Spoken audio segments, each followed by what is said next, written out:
Assalamualaikum warahmatullahi wabarakatuh. Nama Asirul Akbar, NPM 720-1-5. Saya di sini akan meresum materi MSDM Sumber Daya Manusia dengan materi komunikasi kerja. Di sini komunikasi kerja merupakan proses penyampaian informasi baik secara verbal maupun non verbal untuk mencapai pengertian dan penerimaan. Peran komunikasi kerja: menciptakan kepuasan kerja, menyelesaikan konflik, meningkatkan produktivitas, menciptakan masa depan kerja yang lebih baik bagi perusahaan. Pembentukan hubungan. Indikator komunikasi efektif: pemahaman, kesenangan, pengaruh pada sikap, hubungan yang makin baik, tindakan. Prinsip-prinsip dasar yang harus diperhatikan dalam komunikasi. Prinsip dasar dalam komunikasi dapat dirangkum dalam satu kata, yaitu respect, empathy, clarity, humble, yang berarti merangkuh atau meraih. Kemampuan dan keterampilan dalam komunikasi: kemampuan dalam menyampaikan pesan, kemampuan dalam menerima pesan, mendengarkan, kemampuan dalam memberikan umpan balik. Strategi dalam berkomunikasi: pemimpin atau manajer harus memahami struktur organisasi, siapa yang efektif untuk membuat keputusan. Komunikasi dua arah: setelah berkomunikasi harus melakukan feedback, apakah diterima dengan benar. Komunikasi harus jelas dan sederhana agar komunikasi mudah dimengerti. Dapat menggunakan berbagai macam metode jika hal yang dikomunikasikan sangat penting. Manajer atau pimpinan tidak hanya terpengaruh oleh informasi, karena informasi dan komunikasi berbeda. Model komunikasi dan peran yang disampaikan: tertulis, verbal atau lisan, nonverbal.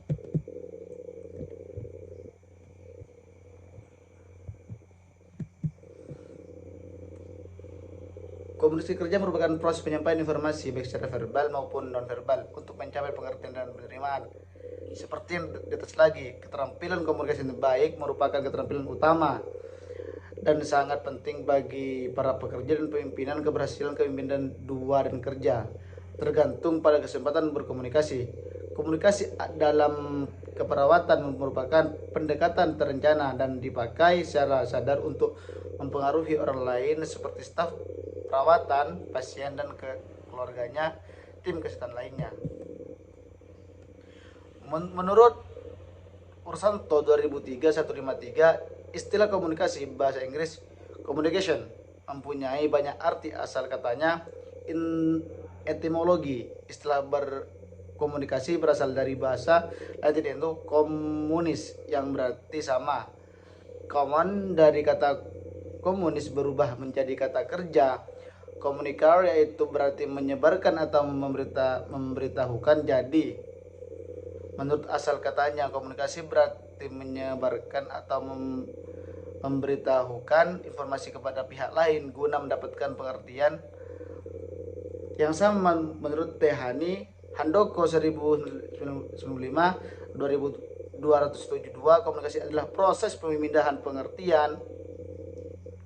Dalam perpindahan pengertian tersebut tidak hanya sekedar kata-kata yang digunakan dalam sebuah pencapaian, tetapi juga dibutuhkan ekspresi wajah, intonasi, titik putus vokal dan lain. Sebagai menurut Katz dan Kahn dalam Rashomon 212, komunikasi adalah suatu proses tukar menukar informasi dan transmisi dari suatu arti, dan semuanya itu merupakan suatu yang sangat penting dalam perusahaan. Komunikasi yang efektif: kontak mata adalah yang harus dilakukan dalam berkomunikasi. Orang akan merasa diperhatikan ketika orang yang berbicara saling bertatap mata. Ini dapat diartikan bahwa mata bisa dijadikan sebagai media untuk memperjelas informasi yang disampaikan. Dengan melihat mata, orang akan merasa bahwa dirinya tidak diabaikan. ekspresi wajah. Arti dari sebuah ekspresi adalah mencoba mengungkapkan atau ingin memberitahu sesuatu hal tanpa berbicara, akan tetapi orang mengerti. Dalam berkomunikasi, ekspresi wajah sangat menentukan jelas tidaknya suatu pesan. Dengan ekspresi mengangguk, ini menandakan bahwa orang tersebut mengerti.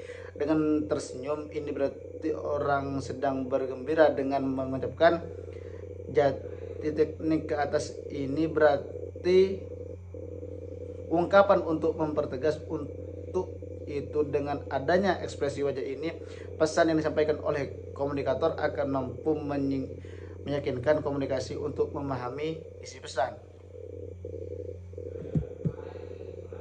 Hukum pertama dalam berkomunikasi adalah respek. Respek merupakan sikap berhormat dan sikap menghargai terhadap lawan bicara kita. Dengan sikap ini kita belajar untuk berhenti sejenak agar tidak mementingkan diri kita sendiri, akan tetapi lebih mengutamakan kepentingan orang lain. Dengan informasi yang telah disampaikan, kita berusaha untuk memahami orang lain dengan menjaga sikap bahwa kita memang butuh akan informasi tersebut. Hukum ketiga adalah audible. Makna dari audible antara lain dapat didengarkan atau dimengerti dengan baik. Komunikasi pimpinan.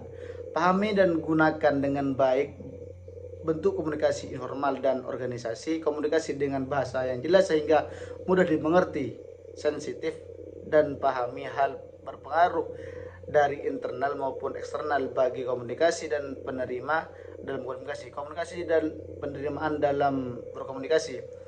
Perhatikan role model komunikasi asertif dan sebagai pendengar aktif. Perlihatkan kesesuaian bahan verbal dan nonverbal.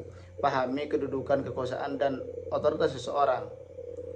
Maksimal fungsi grup dengan team building dan hindari terjadi kelesuan dengan pelatih. Gunakan keseimbangan antar teknologi komunikasi dan kebutuhan untuk berinteraksi dengan tatapan empat mata.